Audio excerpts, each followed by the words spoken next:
वैसे इंपॉर्टेंट खबर आ रही है। अगर आप कुवैत में रहते हैं तो आपके लिए ज़रूरी है। बिना देरी के वीडियो शुरू करते हैं। सबसे पहले हम बात कर लेते हैं, अगर आप सोशल मीडिया चलाते हैं, चाहे वो यूट्यूब हो, फेसबुक हो, आपका इंस्टाग्राम हो, कोई भी सोशल मीडिया हो, टिकटॉक वगैरह कुछ भी चलाते हैं और आप सोशल मीडिया पर झूठी खबरें फैलाते हैं, तो ऐसे लोगों के ऊपर कानूनी कार्रवाई की जाएगी। कुवैत गवर्नमेंट ऐसे लोगों पर कार्रवाई करेगी।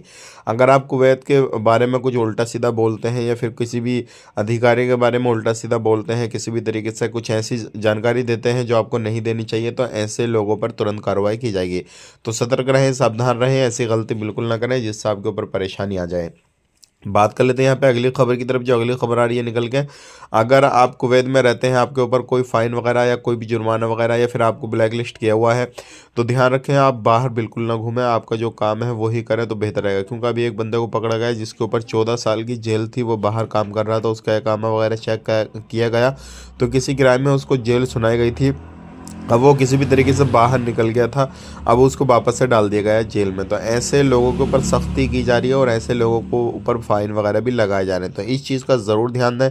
अगर आप पर कोई क्राइम वगैरह किसी भी तरीके से केस वगैरह दर्ज किया गया है, तो उसको जल्द से जल्द जो है फाइनल करें। अगर ऐसे ही घूमना फिरना करेंगे तो वो आपके लिए एक सर दर्द बन जाएगा। अब बात कर लेते हैं यहाँ पे अगली खबर की तरफ। जो अगली खबर आ रही है निकल के, वो आ रही है काफ़ी ज़्यादा इंपॉर्टेंट है। बहुत सारे लोग छूट का इंतज़ार कर रहे थे, तो आने वाले वक्त में बहुत ही जल्दी आपको गुड न्यूज़ मिलने वाली है। डेट टाइम नहीं दिया है, जैसे ही डेट दे देंगे उसके बाद में 3 महीने तक आपको छूट मिलने वाली है। इसका आप फ़ायदा ले सकते हैं। मिलेंगे नेक्स्ट वीडियो में। आप अपना ख्याल रखें, अपनी फैमिली वालों का ख्याल रखें। Take care, bye bye.